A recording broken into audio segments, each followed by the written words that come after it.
Hey, what's going on, everybody? Thanks for dropping by. Today, I have made sort of a discovery. Might not be much of a discovery. I'm not really sure if anybody else has talked about this specifically, but so as you know, if you've seen any other videos, and if you look at the title, you kind of know what this is about. But if you've seen any of the other videos that I've done with USB mics, I've been trying to find a USB mic that will work with the MPC-1. So far, the only one that works with it is the Fifine K683A.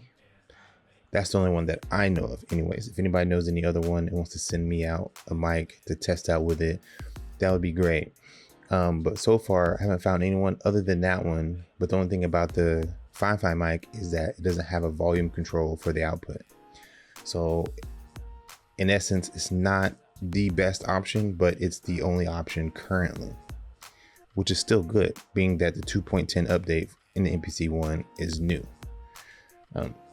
One of the things you are capable of doing is hooking up a USB audio interface to the MPC-1 now that the 2.10 update has been released. And it didn't occur to me before, but the Audient EVO 4 is USB powered, and I figured, why not try that? So I decided to plug the Audient EVO 4 into the MPC-1 and test it out, and let's see what we get from doing that. Okay, so now I'm going to plug the Audient EVO 4 into the MPC-1. But first I'm going to turn it on, make sure everything's working with the MPC-1, and we're going to go from there.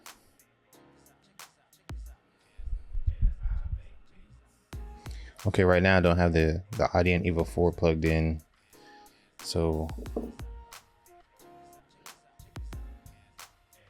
but let's see.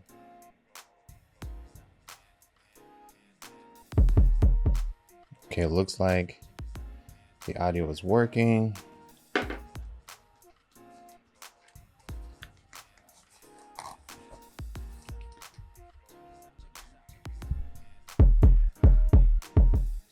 Okay, I see the levels on the Atomos Ninja, so the audio is coming in pretty good. Okay, so what I want to do now is plug in the EVO 4.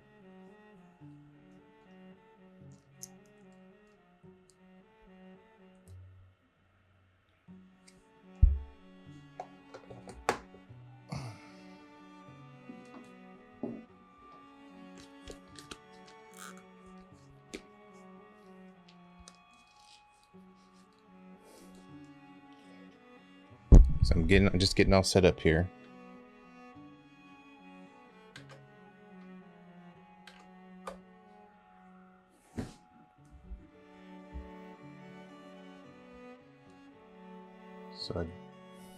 All right, so I got the Audient EVO plugged in, and go to audio devices.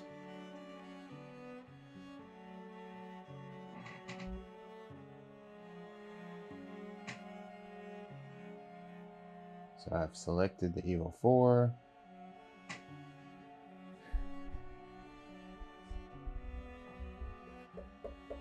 Okay, so that works.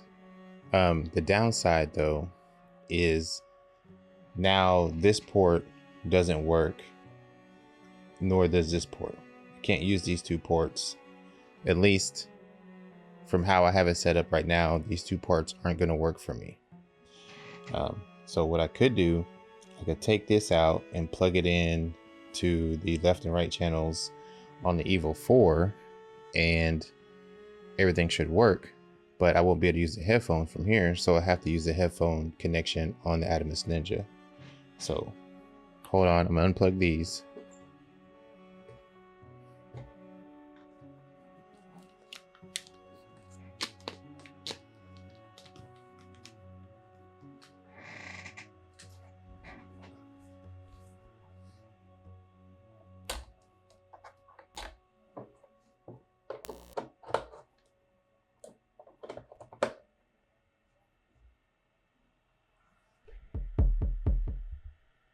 Okay, there it goes.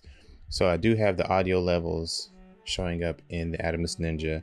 So as long as I plug as long as I take the headphone jack out and use this port, I have to alternate between the two. So I'm either gonna have my headphones or I'm gonna have my main out. So all the audio is going from the MPC-1 into the Atomos Ninja to the Sony FS5 camera. And all the audio is being controlled through this EVO 4. Okay, so I do have it's over a little bit. Okay, so I do have the Shure SM7B plugged into the EVO 4. So one thing I do have to make sure of is that I change the input to input 1. If I have it on input 1 or 2 or 5 or 6 or whatever, it's going to try to use both input as channel 1 and channel, or it's going to use the inputs as left and right. But if I make it input 1, then my left and right will be both on just the first input. So you got to make sure you do that.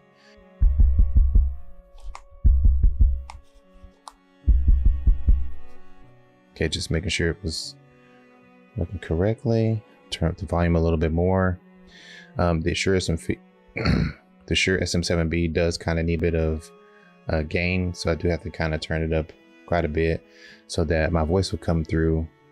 And yeah, so that's that, guys.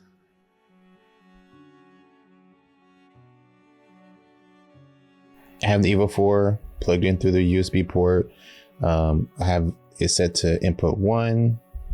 I have my Shure SM7B plugged into input 1. I do not have the 40 volts of phantom power activated because I don't have anything that needs phantom power, or the Shure SM7B, the only way to get phantom power to it is to use the cloud lifter, which I'm not using currently with it. Even the SM58 doesn't require phantom power.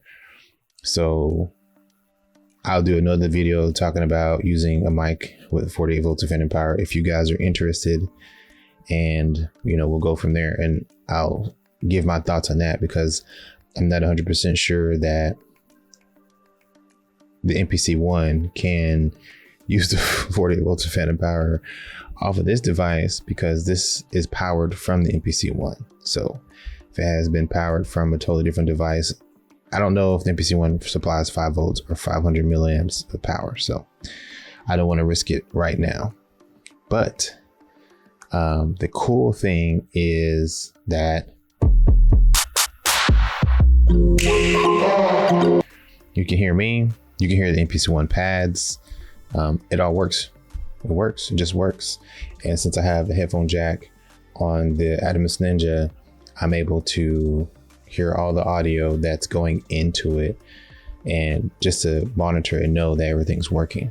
So if you like this video, guys, I know it wasn't very much, but to me, if you have an EVO 4 and you have MPC Live or MPC-1 or MPC X or something of the sort, and you have 2.10 and you have 2.10 update on your MPC, then you can slap this EVO 4 on there. I think it's great with the MPC-1 because this thing is tiny. If I have like an XLR mic or a 1/4-inch mic with me, and I have this and I have my MPC-1, I can just connect it. I mean, I can go throw all this together in a small bag, a duffel bag or something. Kind of just for like a quick meetup with somebody to throw some beats together, If this was helpful to you and you think I have added some value to your life and you want to see the next video that I have coming up, be sure to subscribe, hit the bell to be notified, and I'll see you in the next video, guys. Peace.